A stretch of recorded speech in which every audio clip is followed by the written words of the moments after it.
Hey team, welcome to the Offseason.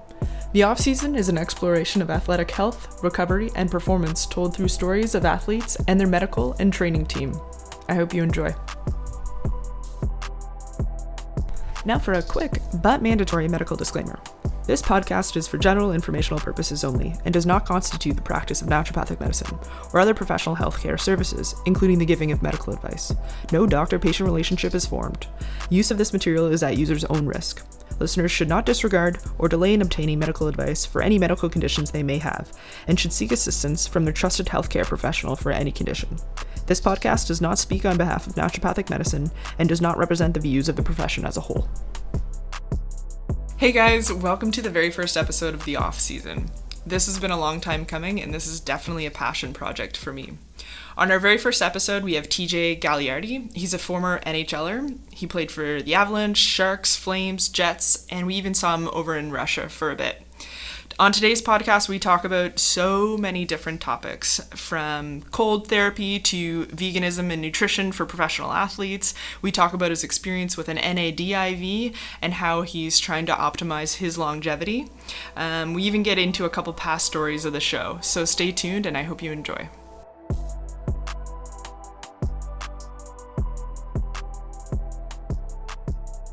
Hey Teach. Hello. What's going on? Another day in the life. Happy to be here in the office and here with you. That sounds pretty good. How was your holidays? Pretty crazy. We were in Florida for a bit, which was nice. We went to Orlando. Never been there, but it was one of the rare direct flights from Halifax. So it's either, I think at that time of year, it's either Cancun or Orlando. And I'd never been to Orlando, and I sure as heck wasn't going to Cancun with...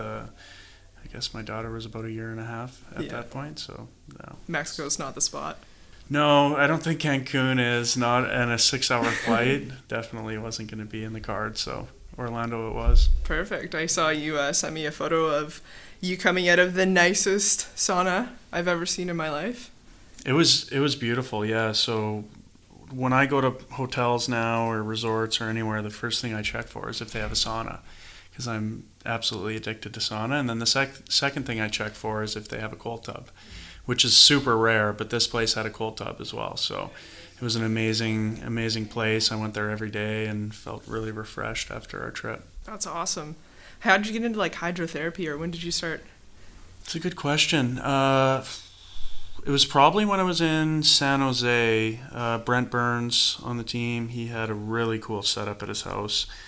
Sauna, custom built. I think it was 6 or 7 feet deep, cold plunge that he could set the temperature on, and we always had it freezing, so it wasn't one of those boxes that you throw ice in. It was pretty pro, and we'd go in there actually every night before our home games. So whenever we played at home, night before the game, I'd go over there kind of around 8 o'clock, spend an hour and a half or so in the sauna, going back and forth a few times and just chatting, hanging out. Oh, that's so sweet. What a pregame. Oh, it was the best. And I never felt better, so yeah, that kind of got me into it. And now I've just kind of progressed. My brother-in-law is a sauna master and actually becoming one of the world's experts in sauna therapy and starting a place in Toronto. So he's all over it. And every time I'm there, I learn more. That's cool. We'll have to get him on here too at some point. Mm-hmm. Chat sauna.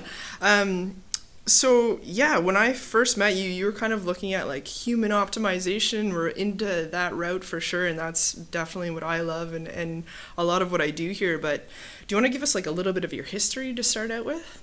Yeah, sure. So I don't know how far back we should go, but birth, Calgary. No, I typical upbringing like everyone else, ate shitty food, and my mom self-proclaimed as a terrible chef, so definitely wasn't optimizing anything at that age, but just kind of grinded through it, moved on, ended up playing professional hockey. I think my first probably 3 years, I just followed the crowd, chicken parm for pregame meal and pasta with white sauce or rosé sauce on it, and never really thought there was a correlation between what I put in my body and how I performed, which is wild even at the highest level, still having that. And certainly it's changed a lot since then, but I think as my career went along, I started to learn more and be exposed to more about how it really made a difference. And I've kind of just gotten to the point now, I'm retired, of course, but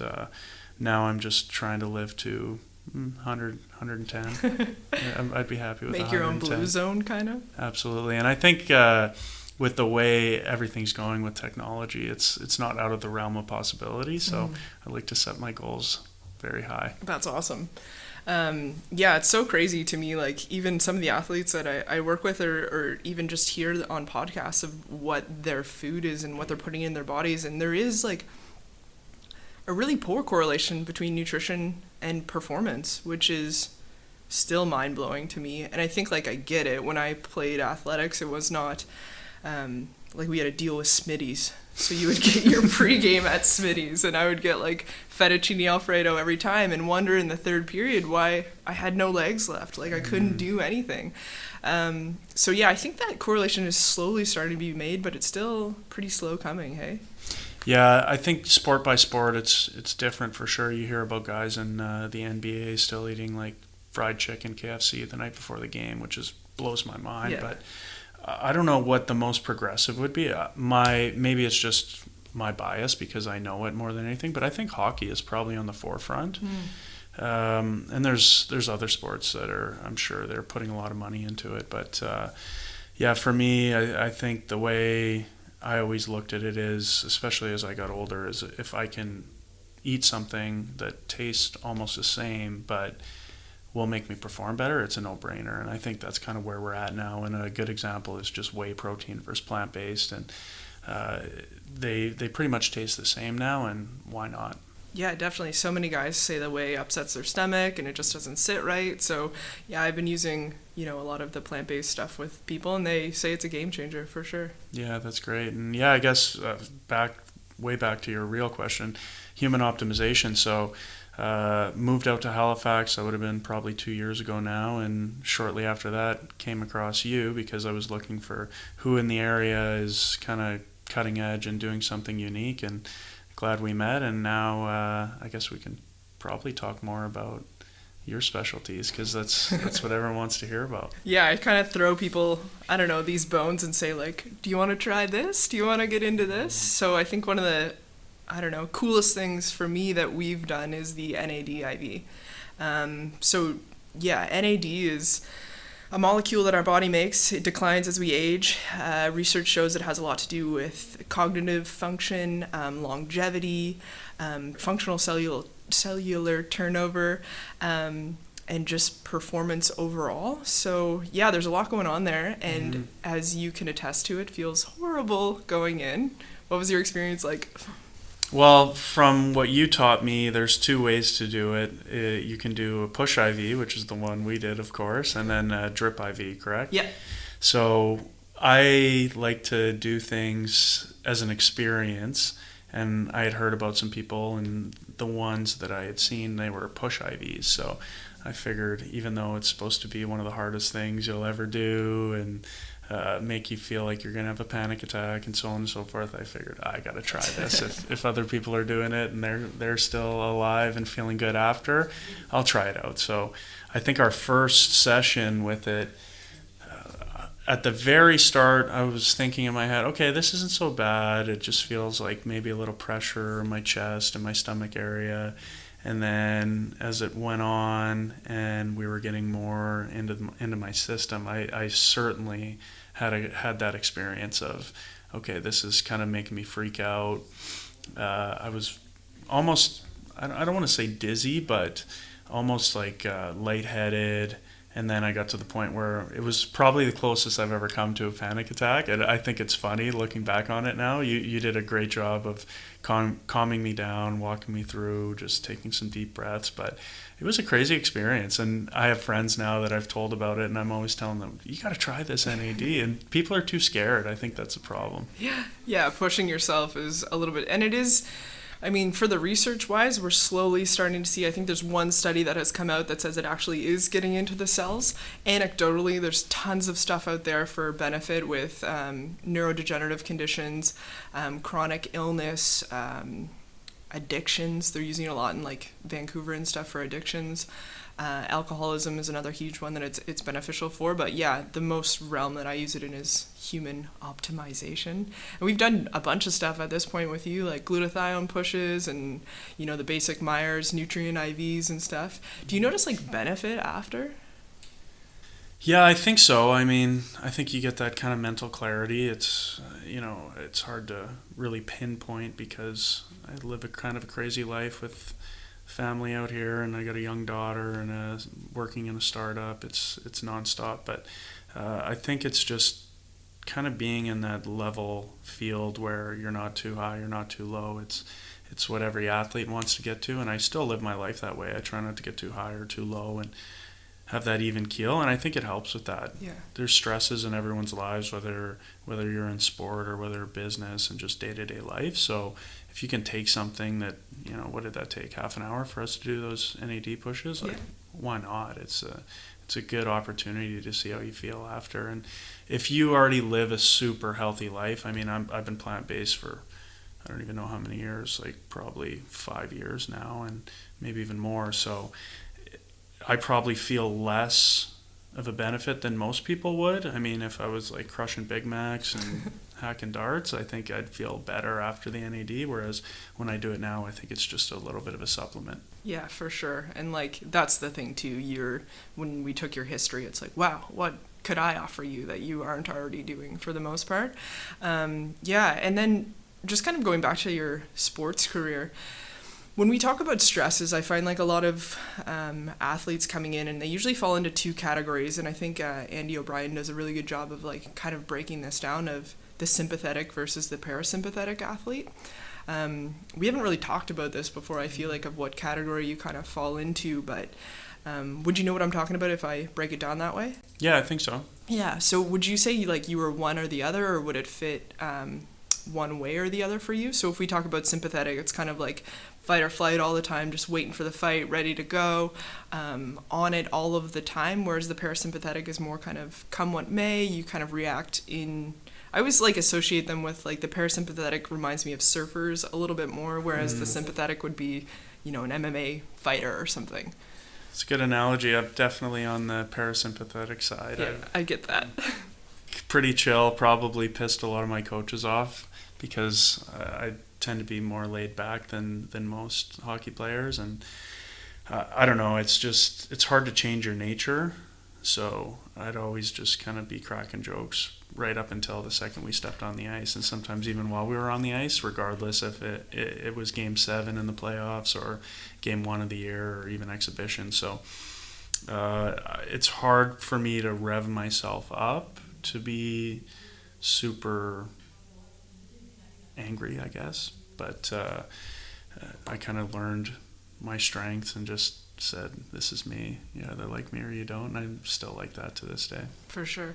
What about like pre-game then? How would you get yourself ready for a game? Well, when I first started playing pro, I would sit on the couch literally up until warm-ups.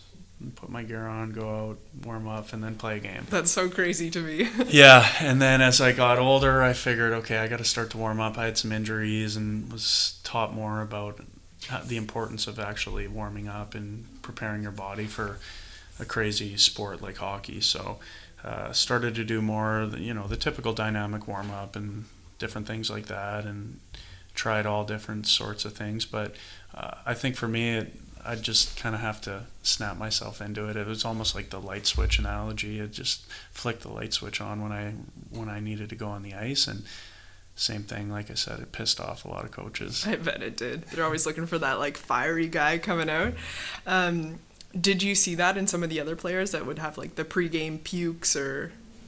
Yeah, I think so. I don't know about it. I don't know if I had too many guys puking, but I'm sure like crapping a bunch and peeing a bunch and stuff like that. But it's funny to see personalities and to see different guys. Like I played with a guy, Dan Boyle, I think one game, he played forever in the NHL, and one of my first games in San Jose, I think he was sending text messages in between periods once. It was just wild to me, and I'm like, okay, but he performed, right? Yeah. And I think I was ahead of my time in the new school type where I could care less what you do. If you're eating chicken wings in between periods, but if you go out and you perform, it doesn't matter. Yeah.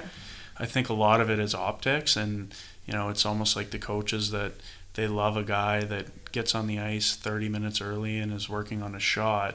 But I always thought, okay, I have more energy for practice and for games and recovery and stuff like that. It doesn't matter if I'm working on my shot. Mm-hmm. So it's kind of hard to juggle, but I played with all different kinds of guys. It's crazy to see. You get some guys that are just crazy amped up all day, every day, and then other guys that are super chill like me. Yeah, it's so interesting. And then like how to treat those athletes becomes really interesting too. Like what would get somebody fired up who just really needs that push versus, if they are basically pooping themselves before a game, how do we slow that down, or how do we, calm the nervous system so they're still in it and they're still ready to play, but there's no like detrimental side effects to that. Yeah, I'm super interested in that. If I was a guy super chill like I am, and I came to you while I was still playing, what would you tell me to do? Yeah, I guess what all would be the trickiest thing for me, or my biggest probably pain point in a lot of things that I do, is the herbs that I love or the mushrooms that I love are not NSF certified.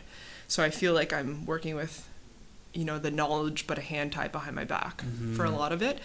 But there is some stuff that we can do, and technically, like,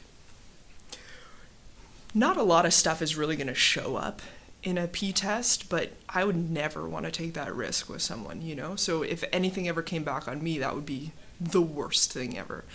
So I try to play 100% within the lines on that front, but if it wasn't an athlete that was being tested, to ramp somebody back up, there's L-theanine for focus. There's rhodiola is a really great adaptogen to kind of boost someone, whereas a lot of the other ones are trying to calm that nervous system down. There's so many tools out there that we could use. Lion's mane seems to be an awesome one to get people pumped up as well, or bring down the anxiety of a situation. And then on the other front, like for digestive issues pre-sport or pre-event, bitters. Digestive bitters work amazing for that. And again, there's no NSF certified product, so if anyone out there is listening and wants to create one, that would be amazing, because it just really works for people, and the likelihood of, again, that ever showing up in anything it's just some herbs, so it's probably quite low, but manufacturing styles, I can't trust it, so I can't say it, so that's kind of the biggest issue that I have. It's cool to hear that stuff, because when I was playing, I think the most progressive pre-game option would be like a pre-workout powder. That was probably 90% caffeine and 10% sugar, right? So it almost makes me sad that I'm not playing anymore, that I couldn't take advantage of all these things. But I guess the young kids now, they have all the tools. They just get to take advantage. Definitely. And even like the foundational things like yoga and breath work and meditation and visualization. I remember I didn't play obviously in the NHL, but for university level, no one ever told us about that stuff. No one ever talked about what you could do to prepare yourself before a game, aside from doing these super random workouts in the gym. And it was mostly like bench press and pull-ups. For a female athlete, yes, it's somewhat important for the foundations, but I didn't really feel like there was anything helping my game there, Yeah, I remember when I went to college, they walked us through the gym, probably one of our first days there, and all the upperclassmen, they were doing crazy squats with 3 plates on each side and chains, and I remember looking around and thinking, I don't need to do any of this, and I can still go on the ice and probably play just as well as all these guys. And it was so old school, though. It was guys were competing to see how much they could bench press and how many pull-ups they could do with weights on and stuff like that. And I think at a young age, I already knew that it just didn't really make sense. And you're seeing it now. You brought up Andy O'Brien. He's a perfect example. I'm sure the stuff that he's doing even today versus 2 years ago is a big difference, because if you're on the cutting edge, there's always new things that these guys are learning, and it's the same thing with your space. So it's cool to see, and I think more athletes are taking advantage of it now. Yeah, which is so awesome, and there's so many different types of practitioners out there, like your buddy Christian in Toronto, like just chatting with him, like he gets it, so there's so many opportunities for intervention, and just finding the people that like serve your purpose and do what you need them to do is awesome, Yeah, and I think athletes should know now too that you're on such a high plane that if you want to seek out the best anywhere, it's pretty easy to do. And I mean, I guess you would be able to say this better than I could, but I think practitioners, whether it's a naturopath, whether it's a osteopath, whoever it is, they always want to work with athletes and work with some of the top tier athletes. So it'd be pretty exciting to get a call from whoever it may be and say, hey, I want to work with you. For sure, it would. It's like most of our dream, for sure. And I think like you definitely you want to take the same care with every patient, but there's so many things that you would see that probably aren't mentioned in the NHL a lot, or professional sports in general, and especially in kind of the naturopathic sense. There's so many tools that we have for, performance optimization or chronic injury management that wouldn't be as detrimental long term and potentially would aid in the longevity piece of an athlete. Because what you're doing, and most times training wise and performance wise during a season, is quite detrimental to like longevity. You know what I mean? So finding that balance, or finding something that really supports what you're doing but also gives you the chance to, live to 110 is pretty cool too, right? So I'm going to put you on the spot. If, let's say, Kyle Dubas of the Leafs comes to you and says, all right, summertime, we're going to hire you. You get to do 3 things for every athlete. What are the 3 things that you do? It could be some sort of testing. It could be some sort of I guess, some sort of pill, some sort of, needle, whatever it is. Yeah. What are you doing? Oh, wow. Okay. I would probably say especially post a long, tough season, hopefully the Leafs will make it for us this year. Okay. And then I would say like recovery would be huge. So the nutrient IVs are amazing. Most athletes, or a lot of athletes that I work with, have some sort of a gut dysfunction, in whether it be they're not eating the right foods, they're doing the whey protein powder, which isn't really well absorbed with them, or they're so stressed out in season that it's compromising gut function. So I would say if we could bypass all of that with IVs, that would be huge, and especially get all the nutrients into them to start performing in the off season as well would be. Is that like every day? No, I don't think it would be necessary, assuming that they're, optimizing a lot of the other avenues in life. Like if they're eating well, they're exercising, they're resting. I would say like a couple in the off season might be beneficial. And if they get drastic results from one, then we're all habitual, right? If it works, keep doing it. So there's definitely not harm. There is upper limits of vitamins, but the likelihood of us reaching them is quite low. And especially with what we put in the bags, it's all really, really safe. So that would probably be one. If there's any history of concussion or brain injuries, I would probably do glutathione, or maybe even look at the NAD with them. These two are massive for clearing out, leftover cognitive issues or long-standing cognitive issues. And then the other one is, with all of that gut dysfunction, is it coming from being too stressed out during the season? Are they in sympathetic overdrive all day, every day? And that presents as like anxiety, gut dysfunction, all that sort of stuff. So we could kind of assess it on that front. Is it adrenal issues, or is it, something wrong with their digestive system?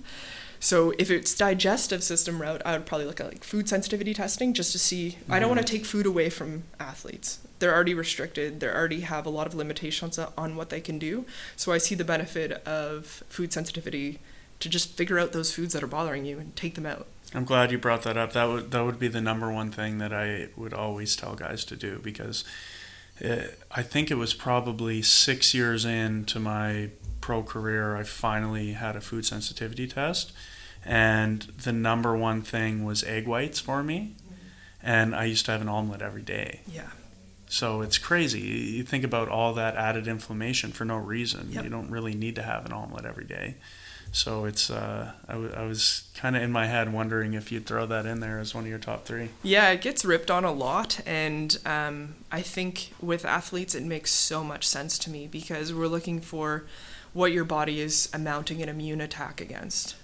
So why is that? Potentially it's because of a stressor, maybe traveling, you got a parasite somewhere, maybe like anything could be going on in your digestive system. But if we're looking for quick results, if we take out the aggravating foods, you're right, inflammation will go down and performance will probably go up, which is easy. Nice. Yeah. Well, Kyle Dubas, if you're listening. We got the plan for you this summer. Yeah, so like, I don't know, I'm always curious about careers in any high-level sport. How did you, I don't know, like manage it all, or what was it like for you? It's a good question. I think I was lucky when I first came into the league.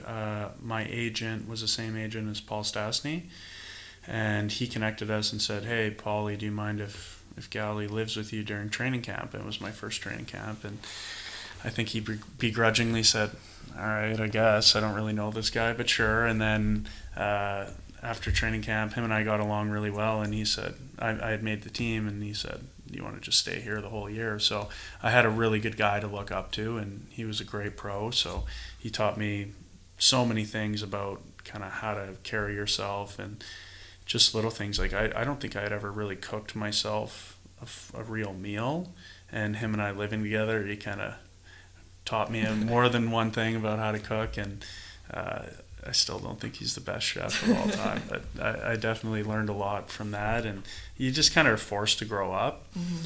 But as I got older and played for a longer amount of time, I think I just tried to be a sponge and learn from people as much as I could, and kind of put your own flair on things. I met some amazing people along the way that really kind of mentored me in various ways. So Christian's a great guy that you brought up, and he's works in Toronto. Super smart guy, one of the smartest guys I've ever met in my life, and probably the best bodywork guy of all time.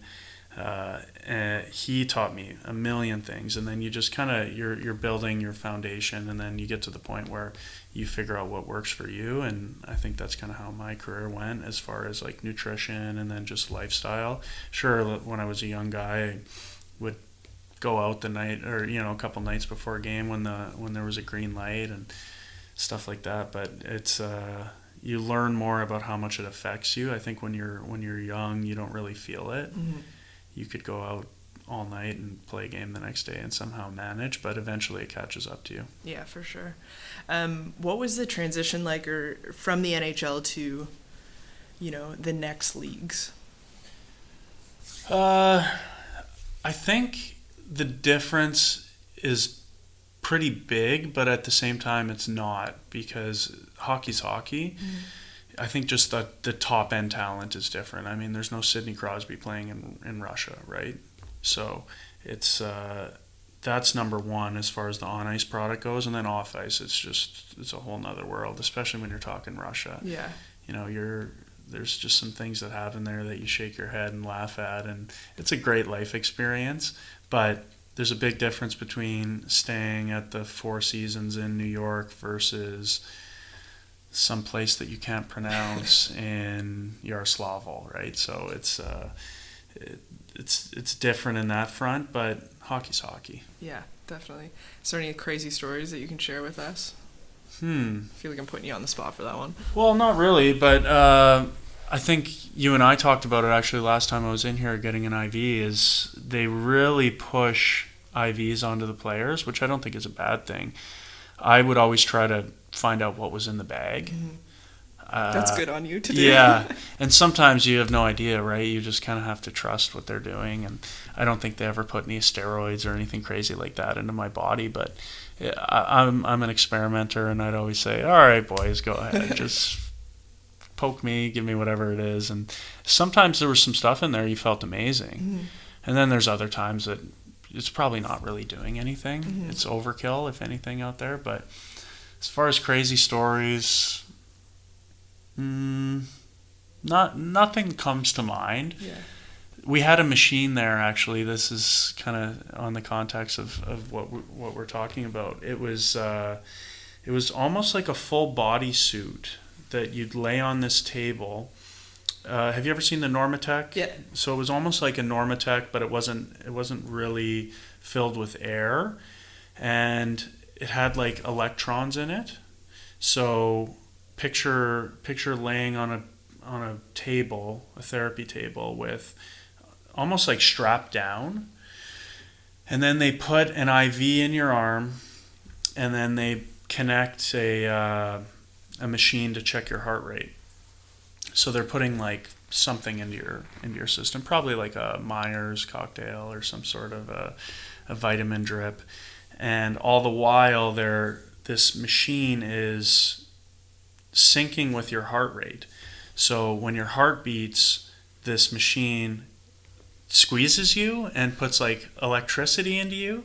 So I guess the idea behind it is that it pushes blood flow through your body faster. It was something I'd never seen before. Okay. I remember just hearing this noise in like the training room, and I walked in, and there was a guy on our team who was hooked up to this thing, and I couldn't believe what I saw. I thought it was some crazy experiment, but it was a crazy machine. And I remember asking the guy, is this like brand new technology? And they said they've had it since the 70s. Whoa.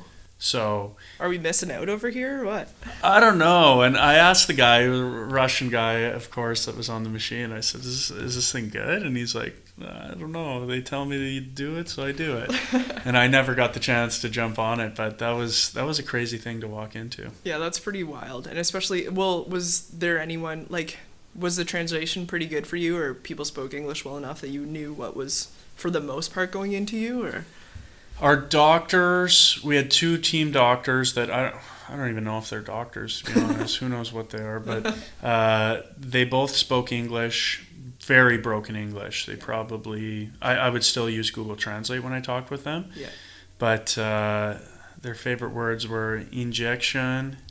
They'd say holistic. Something was holistic, even though I'd look it up on my phone, and it certainly wasn't holistic.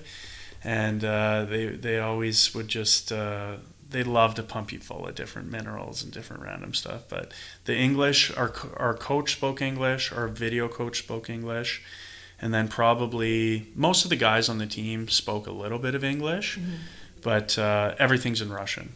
Okay. So you just kind of zone out when the coach is talking, and if you hear your name, you're like, hopefully that's not bad. But were you ever like scared at one point there, or like with all the injections and stuff? Were you ever like, ugh, this doesn't feel right? No, the only thing I was scared of was not getting my paychecks.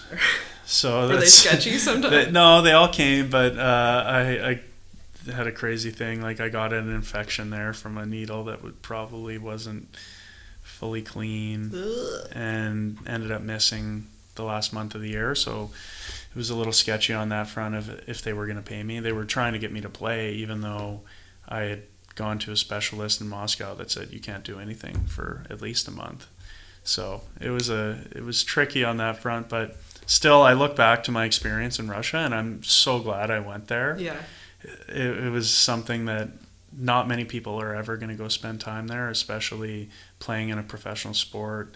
The culture is actually super respectful. If you're respectful, there's some flaws in it. Of course, they value money so much that if you don't have money, you almost don't matter, and if you do, you're treated like a god.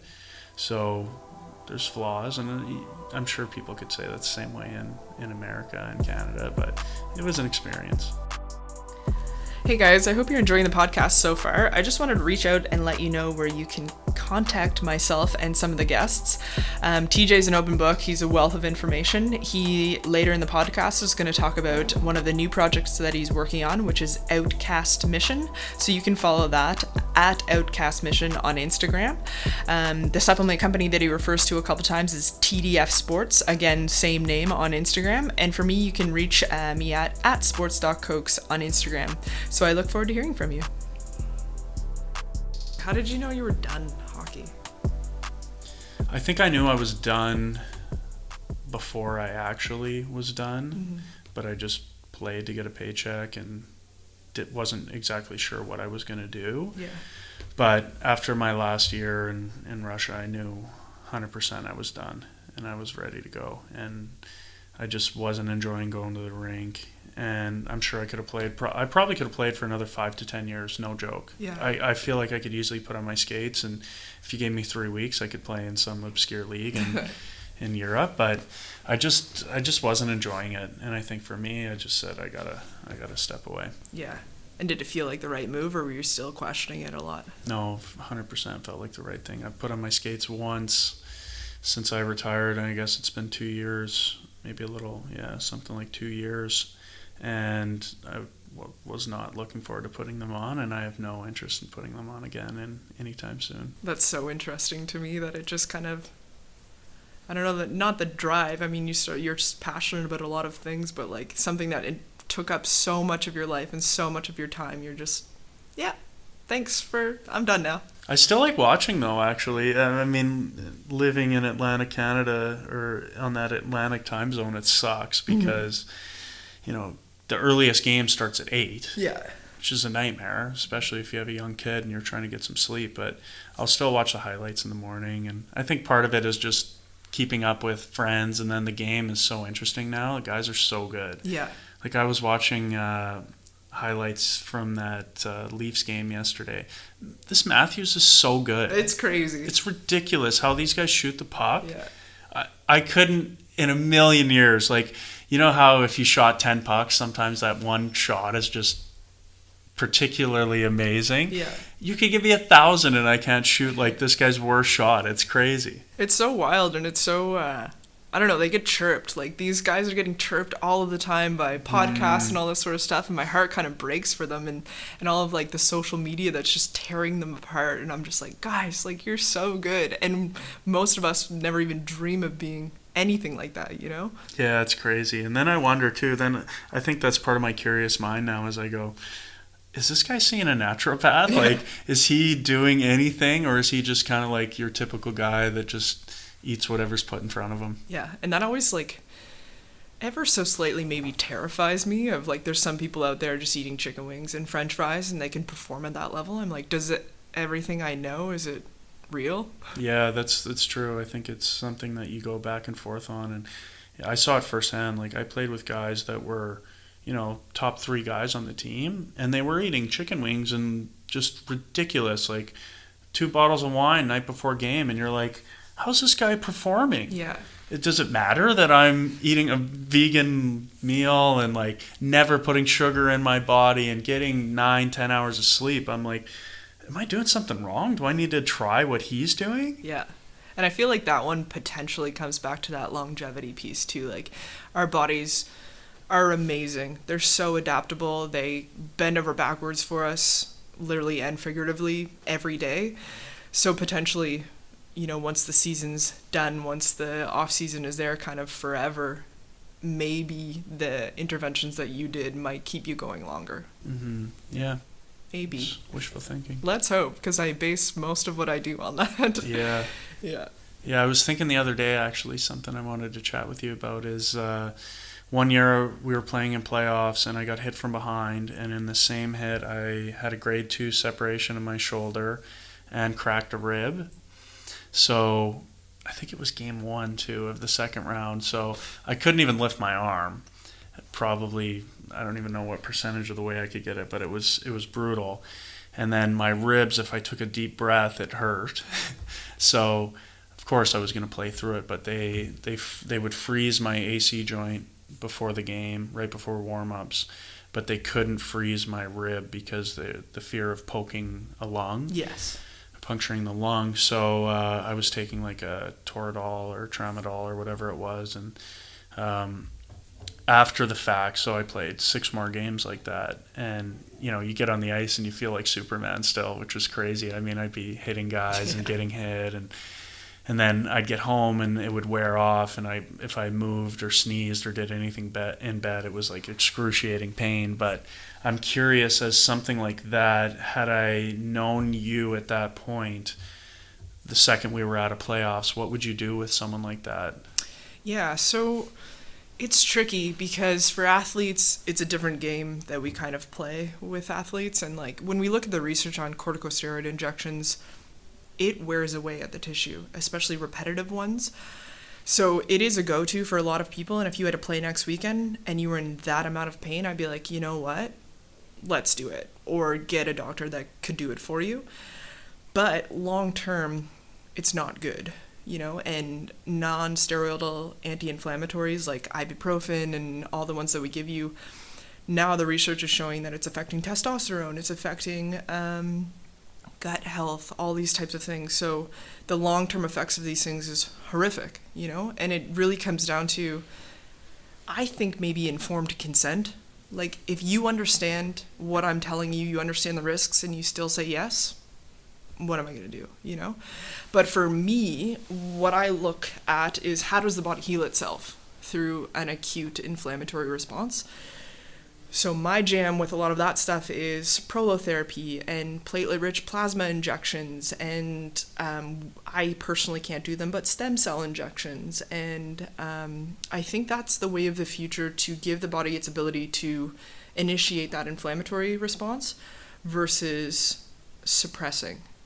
And even with like ice, I think we have to be really intentional with when we use it. So again, if you had a game this weekend, we want the inflammation to go down so you can play. But for the injury, we kind of want it to blow up. So it's always like this, I don't know, ever so slightly game that we play. And then in off-season, I think that's the time that we have to start taking care of these injuries and improving like ligament laxity. So if it doesn't happen so much in hockey, but if for whatever other sport you roll your ankle 1,000,000 times during the season, we should strengthen that after, and focus on rehab very specific to that versus just saying, oh, well, it's healed now, or I don't feel pain now, Yeah, that's great. I wish I knew that, because I think what I did back then was, after Game 7, I think the team went on probably a week bender and then flew home and just pretty much didn't do anything because I couldn't for a long time. I think that it took probably 3 months. It almost took the whole summer for it to start to feel good, and then by the time it was good, the season was on again. So it's a crazy world that the athletes play. It is. It's a really tough go, and it's really tough. I guess all you can do as a practitioner, and I hope I'm right in this, that as long as you understand the, I don't know, downstream effects of this, like if you're really informed of what this potentially could do, and then you make the decision. Like, I feel most times my job is providing information and providing options, and then allowing the person to make a really informed decision of what would be best for them. Whereas oftentimes, like, I think a lot of people are told, this is your only option. You got to do this. You got to do surgery or nothing. You got to do this or nothing, And there's so much stuff out there now that we don't even know about, or hasn't even come down the line yet. And I know that that's a lot of people talk about naturopathic medicine of not being evidence-based, or even like holistic nutrition of not being evidence-based. But a lot of this research takes forever to come down the line. Like, I know for what I do, there has to be research to show either mechanistically or in actual research that it's going to do something, or it's definitely not going to cause harm. And as long as you convey that to someone, I think you're safe in initiating it. But yeah, it's tough. Like, we're behind the times and everything, and each country is behind the times of another country, So when you're talking about Russia, like, whatever that super Normatec thing was, are we missing out here, Yeah, no, I can't wait to see what's coming down the line, though. And I'm always game for experiments now that I don't have to worry about NSF and all that other stuff. I'm always looking at the research and listening to other people with podcasts and trying to find out what's the next new thing, and especially when it comes to longevity and feeling your best every day. Yeah, for sure. When you went vegan, why? What was that decision process like? Well, my wife actually had been vegan for, I think, 3 years before I started, and she was always just kind of a pain in the ass wherever we'd go, because back then, restaurants nowadays, there's a vegan option pretty much wherever you go. I don't care if it's a steakhouse, they have vegan options now, but back then it was like you'd say vegan and they had no idea what you meant. So I think I just kind of watched her, and then she never pushed it on me either, which was pretty cool that she's like that. I think everyone's seen a pushy vegan now, or pushy for anything. So I just kind of started to learn on my own the benefits towards a plant-based lifestyle for athletes. And I just slowly started taking things out. And as I did, I started to feel better. So I got to the point where I wasn't eating any red meat, and then I wasn't eating any fish. And then I was in Prague and had chicken schnitzel somewhere, and it sucked. And I said, all right, that's it. That's the last thing of meat I'm going to have. You're done? Yep. And since then, haven't had anything and feel great. What have you noticed that has been the biggest change? I think the biggest change for me immediately was sleep. I used to toss and turn for probably an hour or two every night. And then when I switched to plant-based, my head hits the pillow even to this day, and I'm done. That's awesome. It takes it's probably under a minute. It blows my mind still. That my wife she'll just be like, do you realize how fast you fall asleep once your head hits a pillow? And it's amazing because I never thought that was possible. Mm-hmm. And then I think while I was playing, it was just recovery. I'd feel good right away. Yeah. I'd play a game and get all beat up in the game, and the next day I'd wake up and I'd feel good. Okay. So those were the number 2. And I guess number 3 would be any sort of stomach issues. I think when I was shoving whey protein down my throat all the time, trying to gain weight or keep weight, I'd always be gassy or burpy, and just kind of stomach wasn't feeling right, and that all went away. Yeah, that's awesome. And I mean, you hear amazing stories about it, and I think, it's amazing for some people, and I think there's a really healthy way to incorporate meat for different people. And I think, I don't know, a lot of the, kind of as you said, we've all met a pushy vegan, or we've all met some sort of, I don't know, keto or whatever the new intervention is. So yeah, I always like your style. I don't even think I knew you were vegan until maybe the 3rd or 4th time I had met you, right? So I like that style. And then on top of that too, all the information coming out, that new documentary, The Game Changers. Yeah.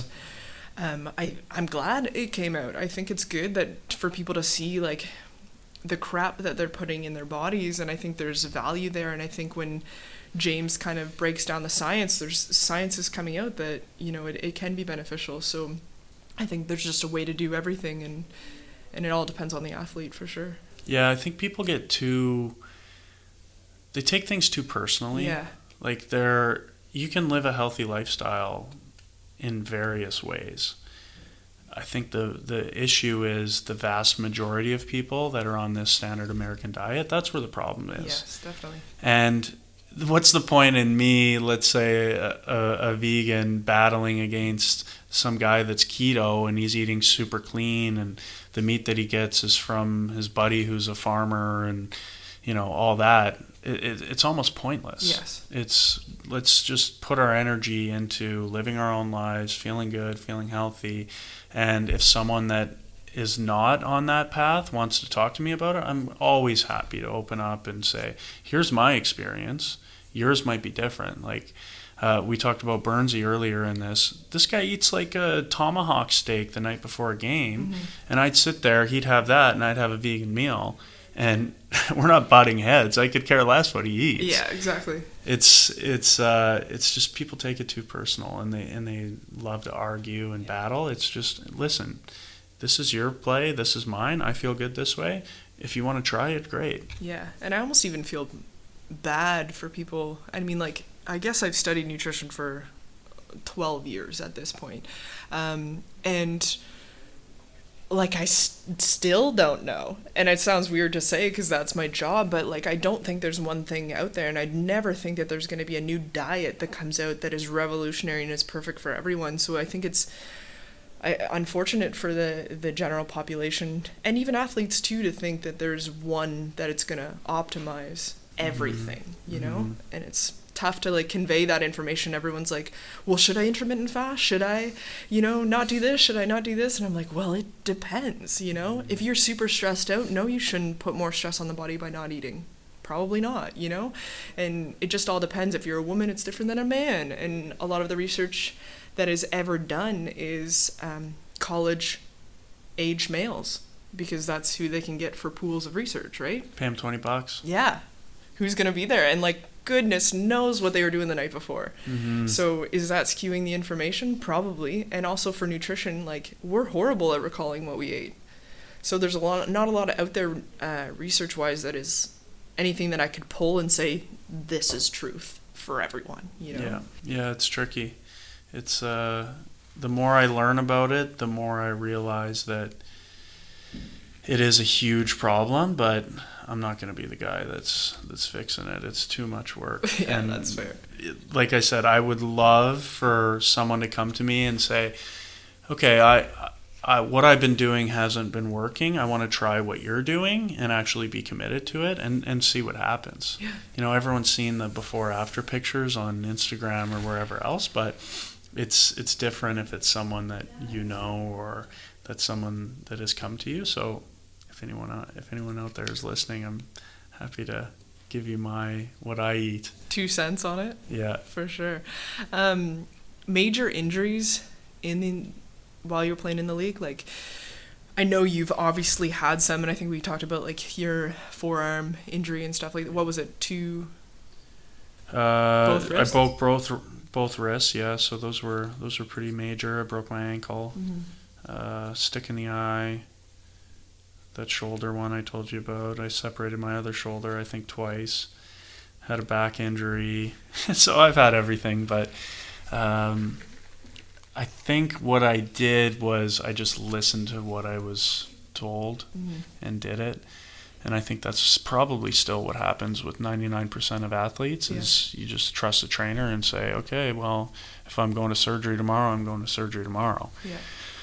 But it's slowly changing, and I think it starts with, like, the stars. So those guys, they're not just listening to their trainer. They're going to, if I'm, you know, the top player in the league and I break my ankle, I'm not just going to the team doc. And if the team doc says, you're getting surgery tomorrow, we're going to put a plate in here and screws in here, I'm getting a second opinion from whoever the best ankle injury person is in the world. And I think that's where change starts. And it's more commonplace now in the NHL at least, for guys to get a second opinion. And that's actually was one of the things that the players fought for in the last CBA. So you're seeing it change, and I wish, looking back on my injuries, I wish I would have handled them differently and more in a holistic fashion. Mind you, I don't have any lingering effects from them, thank God, but just knowing what I know now, I would have definitely gone more of that holistic approach. Yeah, for sure. And I think there's even, like, I mean, I have post-surgery protocols to make the duration shorter with, you know, specific nutrients that your body needs to heal, and that's huge. And then the IV therapy is huge, and then there's so many things that we can do to get people back faster. Is that always the best approach? I'm not sure, but there's definitely, like, more holistic, natural things that will get people back. So yeah, there's so much out there. It's crazy for injury management now. Coming out of the NHL, you had a pretty sweet setup within, like, a year, hey? Tell us about that. So yeah, I was super lucky with the way it worked out for me. So I met this guy, Darren Burke. I think it was my second year in the league. He had started a supplement company and was selling to our team and various teams across the league and other sports. And our strength coach said, you should connect with this guy. He'll get you set up with what you need in the summer. And called him, actually, and he was in Calgary at the time. It was in the summer, and somehow the timing worked out, and we went for lunch and got along really well and kept in touch over the years. Did a couple other little business things together, and then as my career was winding down, he had sold his supplement company and signed a 5-year non-compete. So that was winding down for him, and just the stars aligned, and we said, let's start a business together. And here we are almost 3 years later from when we started it. And we have a supplement company. We have a business where we take produce from farms, grocers, food brokers, surplus produce, so anything that they can't sell that still is in good condition. We don't touch any of the moldy stuff or the true waste, but we take that and we have a technology that we created that powders it. and gives it a 2-year shelf life and high nutrient value. So it's kind of crazy how it all worked out, and we just had a name change. It's called Outcast Foods. If anyone wants to check it out, outcastfoods.com. And really happy with the way my transition from sport happened. That's awesome. It's pretty tough for some people, so I'm glad to hear that it was, I don't know, obviously not easy for you, but at least there was outlets there.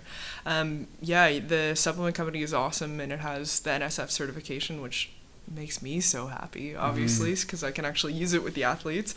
Where do you see it going in the future? Is there anything big on the horizon that you're thinking? Oh, there's so many big things, but on the supplements, it's called TDF Sports. That's our sport brand. New products coming still, selling a ton to pro teams and pro athletes and different retailers all across the country, and starting to go into the U.S. And then on the Outcast Food side, that's really where the majority of our time is spent now. And we just did a $3 million funding round, and then we closed that recently, and doing some crazy things with national grocers. It's the sky's the limit, really, with that side of the business. You guys are killing it. I love that.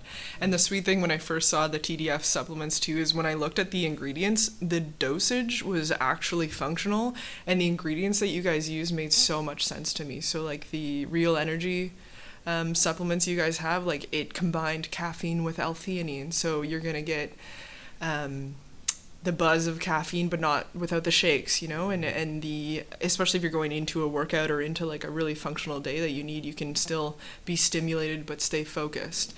And then in the magnesium, you guys used, bisglycinate, which is, a way more bioavailable form. So the fact that people are starting to catch on to these things and not just selling stuff because of stuff is amazing to see, for sure. Yeah, thanks. It's been fun. It's been an interesting ride, and for me, I like it because it keeps me close to sport. So just working with different strength coaches and players across the leagues, it's fun, and you get to be exposed to other sports. When I played, I never really met anyone in other sports. So now that I'm on this side of the business, or this side of the coin, I guess you could say, not playing and supplying them with stuff, it's been cool. We were with the Dallas Mavericks in their facility, and just seeing the differences between what they have and what NHL teams have, it's really cool. Yeah, that would be amazing. And just kind of catching up with your old buddies from the league too would probably be pretty fun, hey? Yeah, it's good. It's always fun, and I think I'm not that old where most of the guys that I played with are still in the league. Yeah. So I get to bug them every now and then when I'm in town, and go for dinner with some of them. So it's been fun. That sounds cool. So yeah, kind of you're doing it all. I'm sure I could talk to you for, hours and would bring up, all of the human optimization things. But is there anything human optimization wise, or things that you do kind of like, I don't know, pretty regularly to keep your body fit and healthy? Well, we talked about sauna. That's huge for me. If I could sauna every day, I would. And I built a sauna actually at my place here, so I pretty much sauna at least 3-4 times a week. You live on a lake too, right? Yeah. So it's frozen solid now, sadly, but I went in there as long as I could. I broke the ice, but now it's too thick, so I can't really get in there. But sauna would be a huge one. And then I think the first meal of the day that I have is a smoothie, and it has about a zillion things in it. Mm-hmm. And I feel like no matter what I have the rest of the day, it almost is irrelevant, because that first meal is so potent and has so many healthy things in it that it just kind of sets me on that path for the day. That's so awesome. Have you tried float therapy yet? I have. I can't do it. My mom is like, she loves it. She was going probably way too often, mm-hmm. and she kept bugging me to go and go and go, and then I went, and I think just the way my mind works, it's too much. I couldn't settle in, mm-hmm. and I don't know, it wasn't for me. I think I got to be like Joe Rogan and try some sort of a drug in it. I'm not a big drug guy. Yeah. I smoked weed once in my life, so maybe the second time I smoke weed, I'll be in one of those float tanks. A tank to try it out. What about, like, would you ever go down the psychedelics path? Or I would, actually. I think so. My crazy brother-in-law, he's done it all, so he tells me about some of his experiences, and now really that you see the science and that I mean, I think like some of the top schools in the world are doing studies now on like psilocybin and different things like that. So it doesn't have that stigma that it used to. Mm-hmm.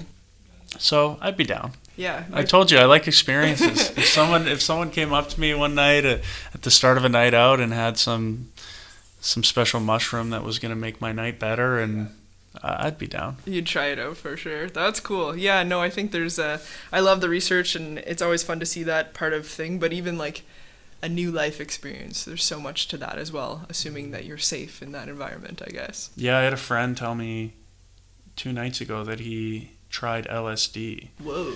I think that's probably maybe a little too intense for me, but it's cool to hear people are doing different things and opening their mind up. For sure, and they're like, even the research on LSD for, PTSD and MDMA for couples therapy and stuff. Wow. Yeah, there's so much out there, and the MAPS Center in the States is doing tons of research on all of this, so it's kind of like breaking down those barriers of what we once thought was so taboo or shouldn't be used is actually coming in as extremely therapeutic, which is awesome. Well, it's good to know about the MDMA.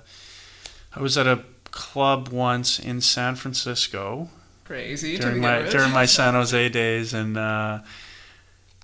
this guy that I had just met that night, who was friends with a teammate of mine, we had a big crew with us. I think there were like 15 of us at this place, and he had this tray of shots and gave us all a shot. And then after, it was like, I don't know, 20 minutes later, he came up to me and was like, "Hey, how you feeling?" And I'm like, "I don't know, good." And he's like, "Oh, you feeling it?" And I'm like, "What are you talking about?" And he's like, "Oh, there was MDMA in there. There was Molly in there." And I'm like, "What?" And I had never done it, so I went up to my buddy. I'm like, "Are you kidding me? This guy drugged all of our shots?" And he's like, "What?" And he was rattled too. But then we were both like, "All right, we're either going to roll with this and enjoy the night, or we're going to be freaked out and it'll ruin the night." And we had a hell of a night. Yeah, super aggressive move on his part, but seriously, but I guess San Francisco, crazy guy. Yeah, I'm sure it was an adventure. It was a hell of an adventure. On a completely separate note, kind of ending most podcasts with what you would tell, future generations who are trying to get where you are. Probably not drugs would be the first one. Skip the MDMA. But just like words of advice or words of encouragement to, keep their passions alive and say like it is possible, or any like tip that you would give them to say like, you got to do this. There's probably a million things, honestly. The number one, if you're really trying to be a pro athlete, I think is to just block out the noise. You're going to get told a million times that you're not good enough, that you suck, that the percentage of people that actually make it is so low. You just have to block it out. I don't know how many people told me, from friends to family to outsiders, that 0.001% of people make it to the NHL, just drop it, go to school, get a degree. If I would have listened to them, I obviously never would have made it. So that's number one, and just have confidence in yourself. Yeah, that's solid advice. And yeah, a lot of the world can be working against you, but there's still those, 1% that makes it, right? And that has to be someone. Yep. Why not you? Yeah, exactly. Well, I mean, I'm sure we'll have you on again, and it's always sweet to, chat with you. We always get into some interesting conversations. So this was the first episode ever recorded of the Offseason, and I'm so thankful that TJ shared it with me. So thanks again, buddy, for coming, and I'm sure we'll see you on future episodes. No problem. Honored to be on it. Awesome, buddy.